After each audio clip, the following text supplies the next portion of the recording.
On September 22, 2000, 250,000 people packed the streets of Hyderabad, India. As a simple wooden casket was carried through the dense crowd, observers photographed an unusual meteorological event, a bright rainbow forming a perfect ring around the sun. The man they had come to mourn lived in absolute poverty. He owned no property, held no bank accounts, and throughout his life, he strictly forbade anyone from introducing him by name at public gatherings. He owned nothing but his clothes and his Bible. Yet senior government officials present that day remarked that the outpouring of grief in the streets surpassed even the state funerals of India's most revered political titans, including Mahatma Gandhi and Pandit Nehru. How did an obscure engineering student from the Punjab, who spent his youth actively despising Christianity, end up forging a spiritual network that rivaled the legacy of nation builders? Bakht Singh was born in 1903 into a wealthy family devoted to Sikh tradition. At 16, he witnessed the aftermath of the Amritsar massacre, where British troops fired into a peaceful, unarmed crowd, killing and wounding over 1,000 people. In that political climate, the Christian cross represented colonial conquest. When Bakht Singh was given a leather-bound Bible at a mission school, he tore out the pages and kept only the leather cover. Seeking an escape, he persuaded his parents to fund an engineering education abroad. Arriving in London in 1926, he cut his hair, shaved his beard, declared himself an atheist, and embraced modernity, spending his carefully saved rupees on expensive suits and cigarettes. 2 years later, while working a summer harvest program in Canada, he attended a Sunday church service to prove his open-minded views. He sat in the back row and slept, but when the congregation knelt to pray, he found himself physically blocked in by the people next to him. Out of sheer politeness, he knelt. The moment his knees touched the floor, he was overwhelmed by an intense, undeniable divine presence. Within days, the ambitious young engineer vanished. He stayed in his room, wrapping himself in blankets against the winter cold, and read the New Testament straight through. Soon after, he experienced a vision of a map of India with a cross in the center, and heard a voice directing him to return. The engineer who boarded the ship for Bombay carried an identity that had been entirely dismantled, placing him on a direct collision course with his homeland's traditions. When he stepped off the ship in Bombay, he had no money and no backing. His parents begged him to keep his new faith a secret. When he refused, his father placed his turban at Bakht Singh's feet, a devastating act of familial humiliation in Indian culture, and walked away. Rather than seeking employment with established colonial missions, Bakht Singh moved into the slums of Karachi. He sat, ate, and held 4 a.m. Bible studies with street sweepers, members of the lowest caste who were entirely ignored by society. Within weeks, dozens of these marginalized workers converted, composing and singing their own hymns as they cleaned the streets. In May 1935, a devastating earthquake leveled the city of Quetta, killing 58,000 people. Bakht Singh survived without a scratch.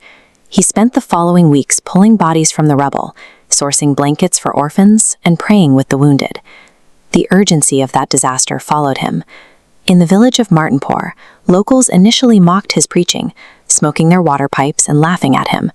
But on the 4th night, a man fell to the ground in sudden distress. Within minutes, the entire crowd was on the floor, weeping and publicly confessing their wrongdoings. By starting at the absolute bottom of the social hierarchy and relying on raw, visceral spiritual encounters rather than institutional approval, he ignited a localized grassroots fire that the established churches could not control. His blunt, uncompromising style eventually drew thousands to massive gatherings in Pune and Madras. City Bibles sold out entirely, but organized colonial-style churches felt threatened by his lack of formal ordination. In 1940, denominational leaders officially voted to ban him from their buildings. Bakht Singh retreated to the hills for 40 days of fasting and prayer. He returned to establish Jehovah Shammah in Madras, sidestepping existing denominational structures to implement a new blueprint for independent congregations rooted in the literal text of the New Testament. The defining feature of these assemblies was the love feast. Following Sunday worship, former Brahmins ate directly beside former untouchables. Highly educated professionals served illiterate laborers. This shared meal across entrenched social lines dismantled the caste system in real time. The model spread from village to village organically, without any corporate strategy. Local workers deployed across the country, eventually establishing the Hebron compound in Hyderabad, which routinely hosted over 20,000 people during its annual convocations. His influence reached the leadership of the global missionary movement. After he addressed the inaugural 1946 Urbana Convention, impacting a generation of Western missionaries, he was later called upon to open Billy Graham's 1956 Madras Crusade with prayer. The success of these assemblies demonstrated that Asian Christianity could cast off its colonial liturgy and survive entirely through an egalitarian, locally led movement. The operational engine behind this vast network was highly personal.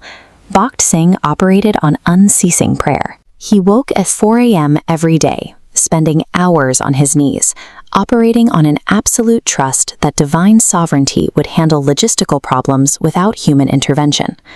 Observers described him as a walking concordance. His photographic memory of scripture allowed him to write extensive literature without formal references. Through independent publishers listed on the back cover, his teachings reached worldwide, building global theological influence without a single public appeal for money. But his total reliance on spiritual unity over administrative structure created systemic vulnerabilities. He assumed his local leaders would share his extreme selflessness. When some did not, the lack of formal legal protections and organizational hierarchy led to property disputes and fractured congregations. He openly admitted to these limitations, frequently referring to his own feet of clay. Yet his administrative blind spots emphasize a larger point. This massive infrastructure was not built by a flawless corporate manager, but by a highly imperfect man entirely surrendered to his calling. By the 1980s, Parkinson's disease had taken its toll. The man who had preached for hours to tens of thousands lost his thundering voice and his photographic memory. He spent his final decade quietly confined to his bed. Yet the work did not stop. He had built no central bureaucracy dependent on his personality. The decentralized network of indigenous assemblies continued to govern themselves, multiplying across India, Nepal, France, and the United States. When he passed away in September 2000, the sun shone through that perfect circular rainbow, and 250,000 people stood shoulder to shoulder in the streets to carry him to his grave. His radical, decentralized faith outlasted the colonial empires he had once resented, leaving behind a network of assemblies that continues to multiply today. In early 20th century India, British colonial rule sparked fierce, widespread political resistance. Born in a small Punjabi village, Bakht Singh grew up insulated from the struggle by immense family wealth and the success of his father's factory. His parents indulged his every request to prevent him from running away. Yet, even with every material desire met, including an arranged marriage at the age of 12, he spent hours alone, searching for meaning in Sikh holy texts. Growing up in an anti-British climate, he viewed Christianity with absolute contempt. When he was given a beautifully bound Bible after passing his school exams, he tore out the contents and kept only the leather cover. His ambition to prove Indian superiority led him to persuade his parents to fund education abroad, a search for status that drove him away from his family fortune and into the Western world he resented. While studying engineering and agriculture in England and Canada, his daily interactions with the local population began to soften his long-held prejudices against Westerners. During his time in Canada, an unexpected Christian conversion provided the sense of peace and joy that his childhood religious practices had never delivered. When he wrote home detailing his new faith, his parents demanded he keep it a secret for the sake of the family's prestige. When he refused, they severed his financial support and abandoned him. The wealthy heir suddenly found himself completely destitute. With his bank accounts empty, he spent his days shivering through the Canadian winter without a coat, waiting in soup kitchen lines just to eat. Stripped of family money, he learned to rely exclusively on his faith for his daily survival, a grueling trial that broke his reliance on material wealth. Returning to India in 1933, Bakht Singh rejected his family's demands for secrecy and began an itinerant street ministry in the slums of Karachi. He focused his efforts on low-caste sweepers, holding meetings beside open sewers and surviving on whatever meals strangers offered him. Years after disinheriting him, his father traveled south to hear him preach. His father eventually repented and was baptized by Singh himself. This local momentum expanded into the Martinpur revival. Entire communities gathered for weeks of intense, all-night prayer sessions that rippled across the region. The Martinpur revival was a self-sustaining awakening. It flourished entirely through local prayer and conviction, operating without the financial backing or oversight of Western missionary institutions. He established the Jehovah Shammah assemblies, structuring them strictly on New Testament principles that applied across all cultures.